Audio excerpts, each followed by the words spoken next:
Welcome back to the Shacknews Awards. We are giving out an award for the best publisher of 2024. To be included in this nominee category, you had to have published a video game this year.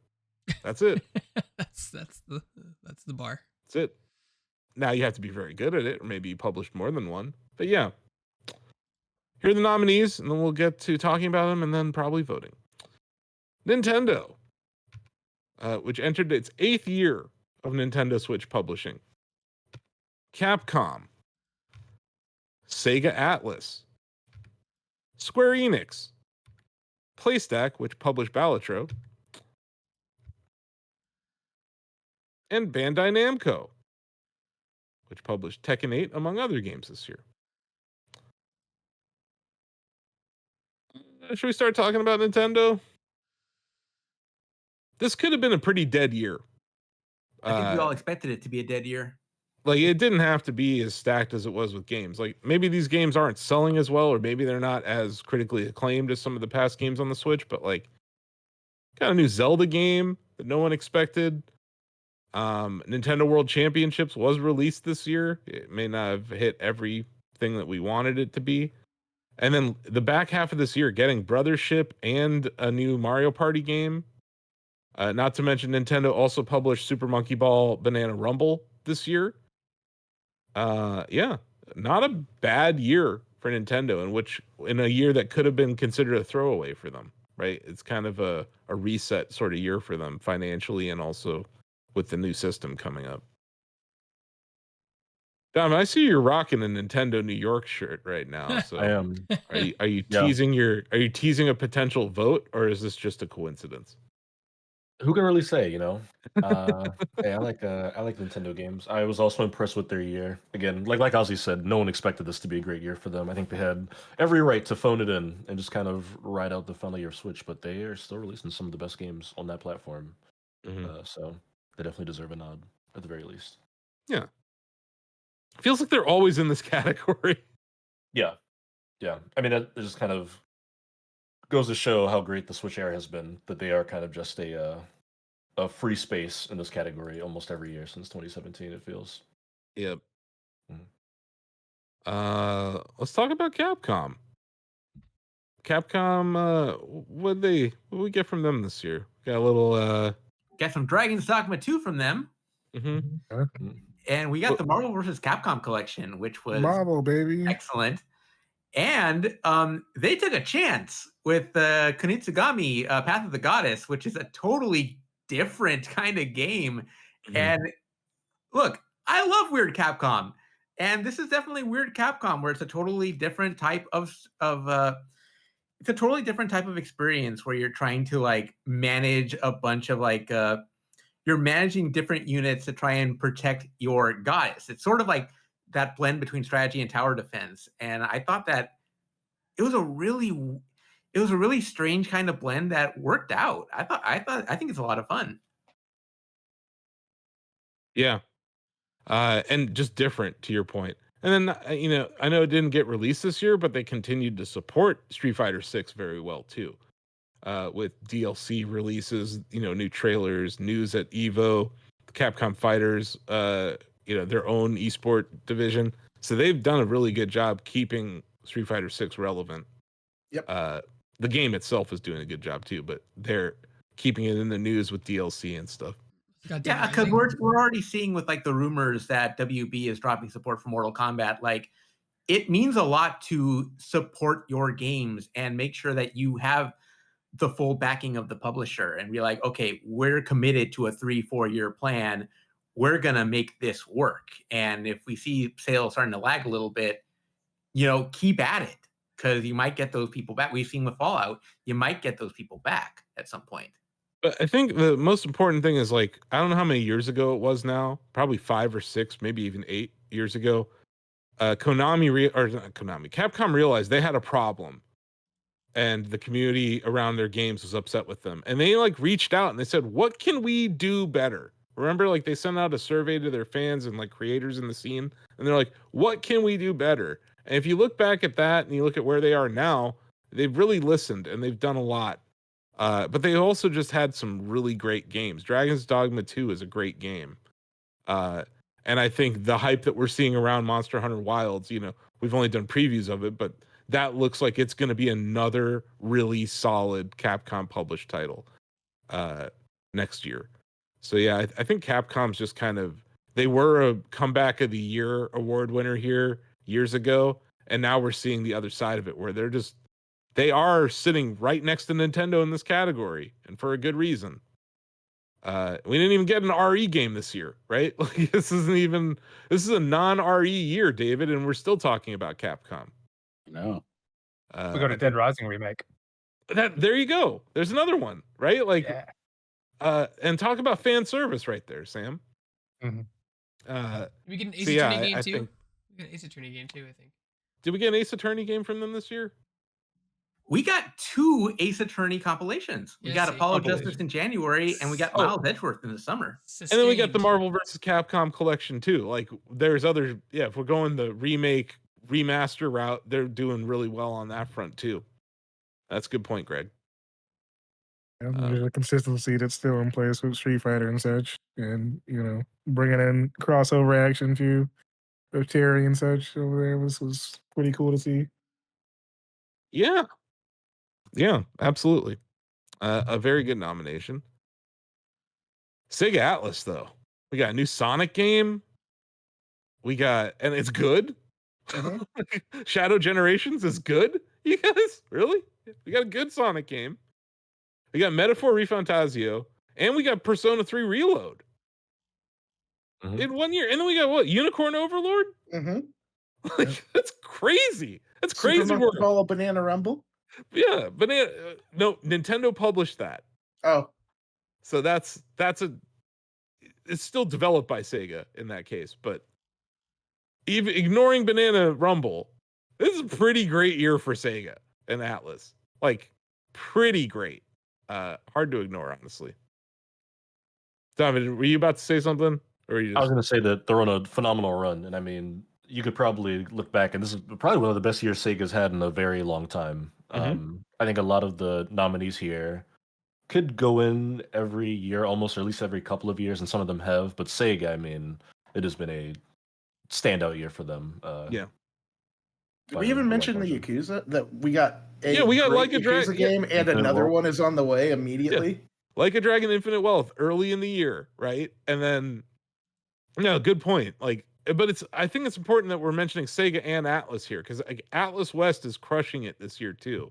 With Unicorn Overlord, the Persona 3 Reload, and then Metaphor. Like, people might be sleeping on how great Metaphor is, but like, I think I agree, Don, and this might be their best year as a third-party publisher, like ever. I am hard pressed to think of a better year for them in recent history. And then there's Square Enix, which I believe they published Foam Stars this year. They've got a lot under their belt this year. I'm kidding. We start off going backwards. The Dragon Quest HD 2D remake for the Romancing Saga 2 remake, which is way better than people are. It got overlooked. It got overshadowed because the thing with the Square is they're dropping a lot of this stuff in the late year.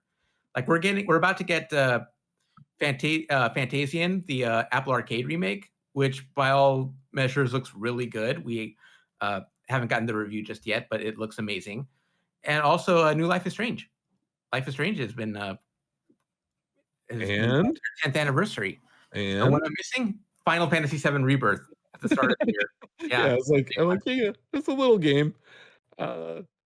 Pretty solid year for Square Enix. And I think it was during this year that they stated that, hey, this whole platform exclusivity thing is dumb and we're going to stop doing it. And I think that bodes well for the future of those games being released on Xbox or on did Ozzy disappear? He did. Talking to the guy. My beautiful framing. I was just like, they didn't like being named last on the I was like, Final Fantasy. Yeah, damn.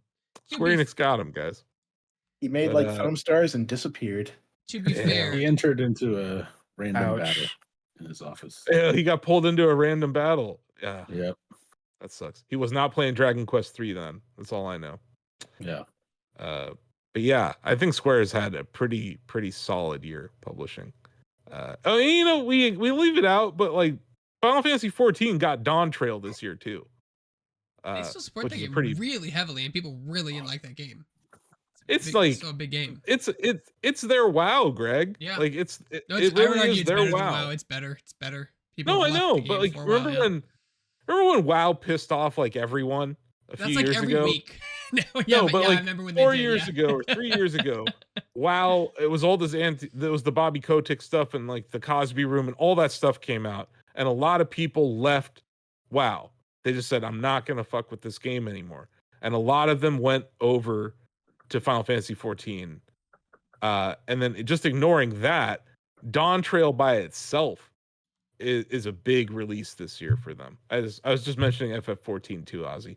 Yeah, that's one that we overlook a lot, and that's got as dedicated, if not more dedicated, player base than WoW even. Mm-hmm. And it's cannibalized some of the WoW players who don't want to play Blizzard games anymore. So yeah, I think Square Enix had a really good year. Even if I don't like all the games they published, you have to look at their slate and just be impressed.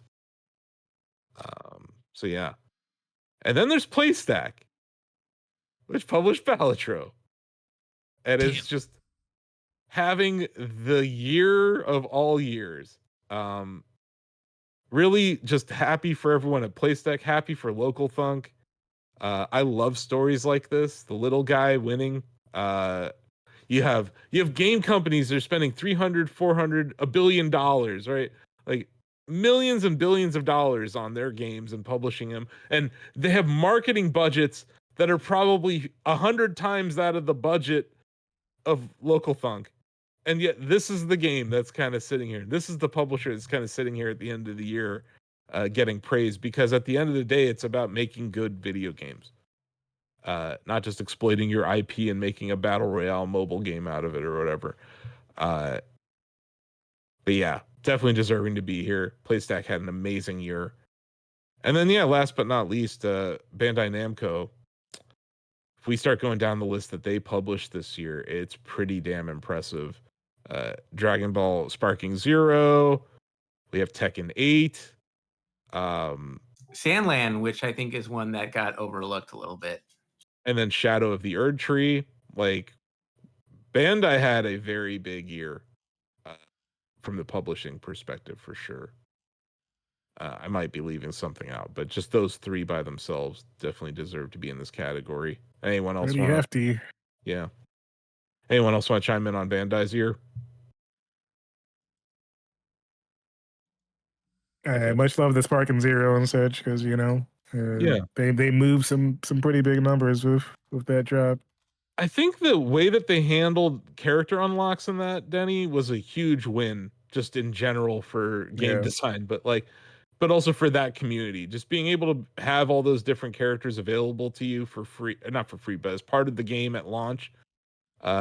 They could have cheaped out and gone the multiverses route, and they didn't. And I think Sparking Zero benefited from that. And we're also kind of in a renaissance of these, like, some of these anime games that are being ported or being brought over by Bandai. It feels like every other year we get some sort of One Piece adaptation. And Ozzy, your point about Sandland is sound. Yeah, it's just, for so long they tried to make cool Dragon Ball games in this industry and they failed. And now it just feels like the graphics and the engines are finally on par with what the anime could do. And growing up, it was always frustrating watching, like, you'd watch the anime and then you'd play like the equivalent 16 or 32-bit game. And you'd be like, this kind of sucks. Mm-hmm. This is not the case anymore. Like, Dragon Ball Fighters was amazing. I thought Kakarot looked pretty cool. Like, the gameplay was kind of meh. They're still supporting Kakarot, by the way. That universe too. Like, they're still releasing DLC for those. Exactly. And that's a different way of handling this IP, and I think Bandai deserves some credit for that. So yeah. Let's vote. What do you guys say? You guys want to vote? How about we vote for the best publisher? I'm going to start. I'm going to start with Greg. Capcom. Capcom. Just straight up Capcom. Okay. TJ. Sega. Sega Atlas. Mm-hmm. Yeah. Want to include both of them because, like, I think the Persona Reload was Atlas, and It's a team effort. Metaphor is It's definitely Wonder Twins power. it's Yeah. one. It's one company. I love the Persona games, and I love Metaphor, Refantasio, but man, Vanillaware doesn't miss. That is a video game developer that does not miss. Mhm. And having them just do whatever they feel like doing is amazing because they always come up with something great. Mm-hmm. Okay. Ozzy? Nintendo, mostly because this was very much expected to be a dead year for them, and I think it's been one of their better ones. Shockingly good year out of them is how I would describe it. Like, I thought they were tanking, or just like kind of not trying too hard. They had no business making a Mario Party game this good. You know, we left it out, but Princess Peach Showtime also was published by them this year, right? Well, they Nicole tried. loves that game. Like, I'm just saying, we're not talking about the quality of the game here. We're talking about the publishing, right? No, So like, it's not a bad game either. it was published by them, is But what the I'm fact saying. that that's on their lower end kind of speaks to Yeah. what a good year they had. Mm-hmm. Exactly. And you know, I'm not. This isn't us criticizing the quality of the games, but obviously you have to mention that. Sorry, Bill. Capcom. Capcom. Okay, Sam. I think I have to go with Capcom. Yeah, I think I'm gonna go with Capcom. Damn. Why? Dragon's Dogma 2? Dragon's Dogma 2, and Danny mentioning featuring crossplay into Street Fighter. Is that right, Danny? Is that what you said? I mentioned the crossover for Street Fighters. They not crossover. crossplay. Yeah, sorry. Yeah. Yeah, sorry. Yeah, that crossplay. Yeah. Getting Terry Bogard in Street Fighter is a big deal. Yeah, they were Yeah. ambitious about it, you know, like on a level that like we haven't seen. Just how confident they were with that end, because Street Fighter, it's already good ass game, but just saying, hey, you know what, we're not gonna rest here and actually Mhm. present things that are still new. And like you said, also, especially in a year without Resident Evil, like you look Yeah. at it, and it's maybe you think it's going to be a down year, but then, yeah, no, I think Capcom And Kunitsugami is a very cool. I like that they're experimenting with things like that. Like, they took Yeah. a risk with Kunitsugami. Weird Capcom, as Ozzy said. Yeah, he likes weird Capcom. Mm-hmm. Weird Capcom is how you get Dino Crisis. So yes, we should encourage Weird Capcom. You're not to keep being kidding. weird. Weird Capcom doesn't always work. Exoprimal was a miss, but Oh, I know. Ooh. Oh, dude, trust me. Man. Yeah, there are many misses from Weird Capcom, but occasionally you get Weird Capcom and you get Kunitsugami, Path of the Goddess. Yeah. Steve. Nintendo. Yeah. Pretty good year for the big N. Okay. We're back up there. David. Sega Atlas. Yeah. Donovan. Just to clarify, Metaphor and Persona 3 Reload were both developed by different teams within Atlas, but they are both published by Sega. They're both published by Sega. Okay, thank you. Yeah. They're developed by studios inside. This is very confusing. Can they It is, just call it one company? It is, because they released P3 Reload, then they spun up a new studio at Atlas to make Metaphor, but they had already been there just under a different name. It's weird, but they're definitely all just Sega. Is how they are. And that's your vote? Yes, for sure. Got it. Thank you for the clarification. Mhm. Denny. You know, I'm a little bit conflicted here because I think about the Bandai and the boys with Tekken and such, and then also, we had a massive expansion for Elden Ring. Yeah. Bandai's doing very well. And you had in the Sparking Zero and such, like there were a lot of wins in a short period of time. And I look at Capcom on the other end, and I'm like, they also had some surprises in there that worked out really well. And then, I love me some Marvel. I'm gonna give it to Capcom. Okay. That's Marvel, baby. The Marvel Which energy. Capcom Needs- presents. Yeah, right, exactly. Yes. So I'm not doing this to cause chaos. I'm doing this because Oh. this was my vote. This was gonna be my vote before I even asked anyone else. I'm voting for Sega Atlas. I think they've had an amazing year. You're the tie-breaking vote. You're the tiebreaker in the Senate. Well, yes and no. First tiebreaker is anyone who voted for something that wasn't Sega or Capcom has to re-vote Ozzy. And if we have a tie after that, then I become the Speaker of the House or whatever. So Steve and Ozzy, you have to choose between Capcom or Sega. And Steve Tendo, I don't know if you have it in your blood to vote for Sega, but we'll see. I'm gonna vote for Sega. I can vote for Sega. Okay. I'm voting for Sega. Ozzy, you're voting for Sega? Steve? Yeah, I'm voting for Sega too. Boom. Wow. Oh, But like Denny, you said Bandai had an amazing year. Capcom doing very well. Nintendo did very well this year, you know? But it's rare that you get a year like this from Sega. It really is. We don't get years like this very often. Sure, you'll get a Sonic game, but it'll be Frontiers. It won't be Shadow Generations. Did Or you'll they, get a Monkey Ball game, but it's Banana Blitz. It's not Banana Rumble. did you they know? miss on anything they attached their name to this year? Was there any Sega flops this year? The only thing I can think of was not released, but I think it's a glaring omission from this year of video game releases. We did not get a Mario and Sonic at the Olympic Games. Mm, But it's not Nintendo or Sega's fault. It's the Olympics' fault. yeah. They decided Yeah. to do some sort of stupid NFT game instead. Hmm. But that's like the only miss I can think of, like from Sega this year. They've had a very good year. And that's just, I'm not dogging them. It's just, this doesn't happen very often. So, yeah.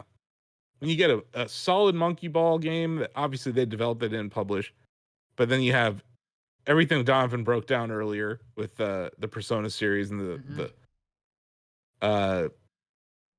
we didn't even mention SMT5. But yeah, like they're just outstanding year, Sega. Congratulations. You are the Shacknews Award winner for Best Publisher of the Year 2024. Manner of story you'll weave. Let's do it. You'll be a hero. Trust me.